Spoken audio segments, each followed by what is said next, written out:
Today we're going to cook the butcher's best kept secret, the hanger steak, and grilled corn on the cob. Let's get the grill lit. I'm using the FOGO Charcoal black bag today since it's fast and easy to light and great for searing.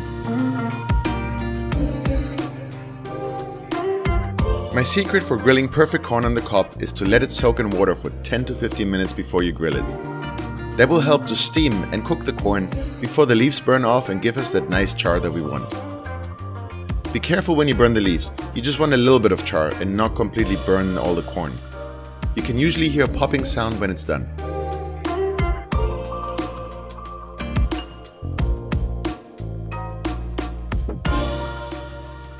And today's star, the hanger steak.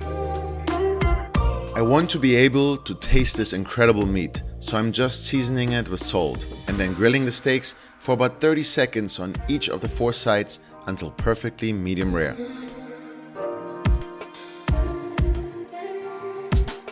It's considered a butcher's best kept secret, and it comes from the muscle that helps support the diaphragm of a cow's rib and loin. It's just sort of hanging there and does absolutely nothing.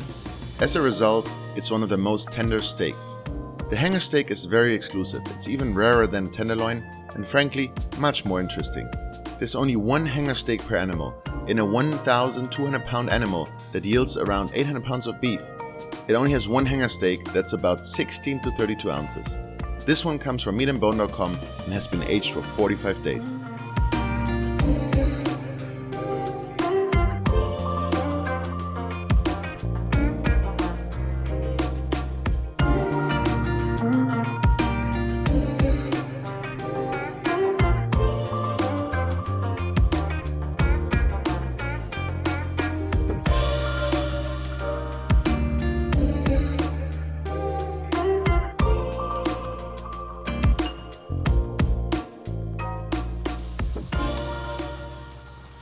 Alright guys, today we have a special meat here. We have the hanger steak. Thanks Pedro for coming. Have you ever had anything like this? Oh, first time. Looking forward to try the hanger steak. Yeah, it's also known as a butcher's cut. You know, it's a hard to find meat. You can basically only get this in specialty butchers. You can't get this in sort of like any supermarket in Costco. You have to, you know, make a friendship with your local butcher or find like an online butcher, and that's where you can get this. It's called the butcher's cut because there's only one hanger steak. There's only one of these steaks in a cow. In a I don't know how much does a cow weigh? Like 1,000 pounds or so. There's only a 10-ounce steak in every cow, and this is the second most tender steak after filet mignon. Yeah, Can you believe it? I read that basically the hanger steak, you know, it's what hangs from the diaphragm of the cow, or lower part belly. Yeah. So like here somewhere, right? Yeah. So it's like a muscle that they don't use. It's useless. super low effort, you know, muscle, so full of flavor, full of fat. So they say it's like a tenderloin in steroids. Well, let's try it. Like, I mean, what's your favorite steak normally? You know, do you like tenderloin or you like New York strip, ribeye, kind of? I'm a skirt steak. Skirt steak. Okay. Yeah. So you like flavor, you like fat, you like marbling. Fat is flavor. Yeah, I think so. I've had this before. I had Herman from Meat and Bone over before, and I had this, and this is amazing. But you could go for it. I want to see your reaction. I want to see what you think about this. Help me out. Go. You'll have 2 pieces. Go for it. Okay. I'm gonna give you a minute here to analyze it. Take your time. Take your time. I would describe it like full of flavor as a ribeye, but you know, melt in your mouth. A piece of steak like a tenderloin. Yeah. So incredible. Yeah. I mean, guys, check out the color on this. This had a direct sear. What, like about 2 minutes on each side, or less. Let's say it had 4 sides, right? We flipped it like 4 times to get a nice sear all around. Less than 1 minute on each side. 4 minutes total. Crazy. All right, it's good. Yeah. This is how I remember it. It almost has like a dry, edgy quality to it. Like mushroomy, earthiness. Oh, like I said before, it's like a piece of tenderloin, but you know, with the fat content in there. Yeah. It takes it to the next level. Yeah, it really does. You know, we sometimes overuse that, but it really does. You know, and this one, This is incredible. No, and this steak is not that expensive. You know, like it's one of these kind of, they call it also craft cuts.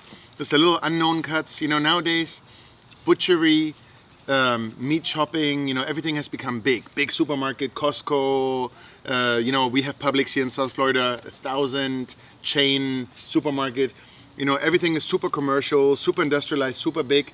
So imagine that in a 1,000-pound cow, they don't care about this. No. They don't want to harvest a 10-ounce muscle and worry about that and kind of have to sell it separately. They're going for the big pieces, you know, the tenderloins, the 10-pound, 12-pound tenderloin, the 12-pound prime rib primal and stuff like that. You know, a little piece like this probably gets made into hot dogs. You know, that's the truth of it, and it's a shame because this is incredible. So you know, if you can check it out, go online. You know, there's online butchers. There's a bunch of them. I got this specific one from meatandbone.com. It's fairly inexpensive. I think it's like $10 for a piece like this, and it's full of flavor. It's incredible. Go do yourself a favor and try it out. Yeah. Go have another piece.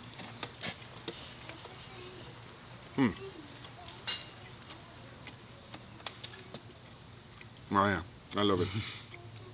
Juicy, flavorful, soft. I mean, and we cut it thick. I mean, this is cut what, like 3/4 of an inch thick. I mean, check it out. This is like a finger thick, and it's not chewy. It's just soft. You can bite it in 5 seconds. Huh. Crazy. Incredible. It just melts. You know, like New York strips. I'm a New York strip guy. I love New York strips, but you have to cut them like super thin, because if you cut it too thick, you cut it like this. You know, like working away, chewing and chewing. This is incredible. Well, and versus the skirt steak, you got more meat here, more meat content, beef content. Yeah. So really surprised. Not as fatty, but super flavorful, super good. Yeah. All right, guys, and you know, I mean, we also did grilled corn. You know, it's just, you know, I love to combine it, and the flavor on the corn, you know, beats it. Boiling it inside the house, just in water. You know, you just get that extra. A little bit of char, you know, don't burn it. You know, I tried to get a little bit of char all around, nothing too crazy.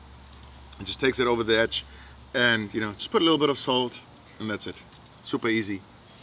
Actually, I was grilling the corn while the grill was getting nice and hot to sear the meat, so you know, it's perfect. It works out. All right, guys. So I hope you liked this episode today. I hope I interested you a little bit in hanger steak and got you excited about that. Try it out for yourself, and don't forget, comment on the video. Let me know what you think about it. If you liked it, share with your friends, give us a like, subscribe to our channels, and hit the bell. See you again next week. Bye.